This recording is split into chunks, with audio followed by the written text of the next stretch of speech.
Introduction. What is that one activity that all living organisms indulge in unconsciously and is necessary for their survival? Yes, respiration. All living organisms, whether they are plants, animals, or human beings, respire. While human beings respire through their lungs, plants do so through tiny holes in their leaves. Different animals have different organs that facilitate respiration. Fish breathe through their gills, frogs and earthworms through their skin, insects through their spiracles. In this lesson, we will study in detail the mechanism of respiration in human beings.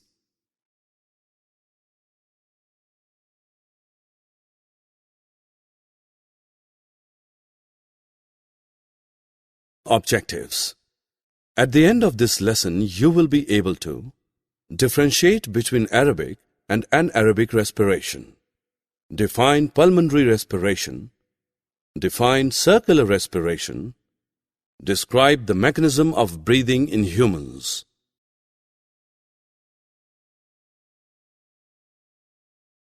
Let us look at what is breathing. When a human being breathes, he exchanges the unwanted carbon dioxide with oxygen, which is essential for survival. Breathing involves two steps: inhalation and exhalation. Inhalation refers to the taking in of oxygen from the air into the body. Exhalation refers to the expulsion of carbon dioxide from the body into the atmosphere. During inhalation, the chest rises as the lungs are filled with oxygen, whereas during exhalation, the chest falls as the carbon dioxide is emptied from the lungs. Such visible breathing is known as external or pulmonary respiration. We will now look at internal or cellular respiration. In this process, cells present inside human body exchange unwanted carbon dioxide with the essential oxygen through cell walls. Our body needs energy to perform various activities. The energy is produced when the food we eat is broken down into glucose. Breakdown of food requires oxygen obtained through inhalation. Thus, cellular respiration is the process by which cells make use of the energy obtained from food.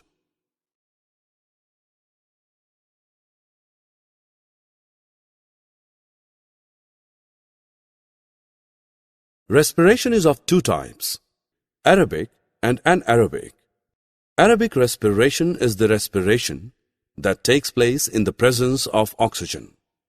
In this kind of respiration, food is broken down into glucose in the presence of oxygen. Anaerobic respiration is that respiration which takes place in the absence of oxygen. This kind of respiration is found in some microorganisms, such as bacteria, that inhabit places where oxygen is missing. The energy produced in aerobic respiration is more than the energy produced in anaerobic respiration. Shruti wants to hold her breath, but she can hold only about 30 seconds. After that, she has to breathe.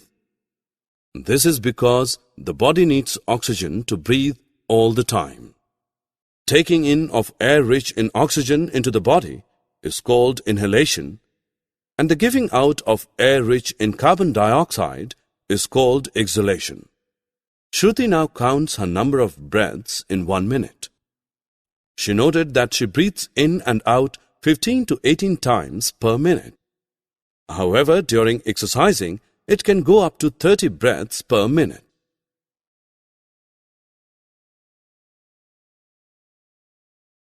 Let us now understand how breathing occurs in human beings. First, we inhale air through our nostrils. This inhaled air passes into the nasal cavity. Here, the air is filtered and heated. From the nasal cavity, the inhaled air passes down the throat and enters the windpipe known as trachea. From the trachea, it reaches both our lungs, which are present in the chest cavity. This cavity is surrounded by ribs on both sides. These ribs form a cage-like structure called the rib cage. A large muscular sheet called the diaphragm forms the floor of the chest cavity. The rib cage and the diaphragm show movements during inhalation and exhalation. Once the inhaled air reaches the lungs, it enters tiny air sacs known as alveoli inside the lungs. Here in the alveoli, gas exchange takes place, that is, oxygen is exchanged for carbon dioxide. The oxygen in the alveoli travels into the bloodstream and is used up in cellular respiration. The carbon dioxide in the blood moves into the alveoli and is expelled out of the human body through exhalation. When we breathe in or inhale, ribs move up outwards and our diaphragm contracts and moves downward. This increases the space in our chest cavity into which our lungs expand. As our lungs expand, air is sucked in through our nose or mouth. The air travels down trachea into our lungs. When we breathe out or exhale, our ribs move down inwards and our diaphragm relaxes and moves upward into the chest cavity. As the space in the chest cavity gets smaller, air rich in carbon dioxide is forced out of our lungs and windpipe and then out of our nose or mouth. Summary. Let us summarize what we have learned. Inhalation refers to the taking in of oxygen from the air into the body.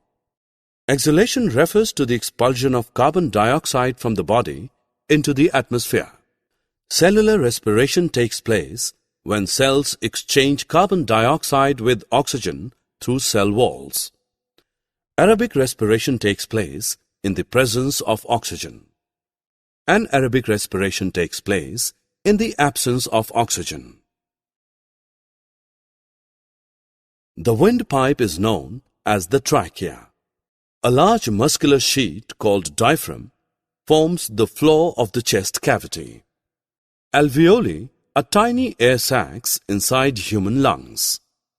Oxygen is exchanged for carbon dioxide in the alveoli.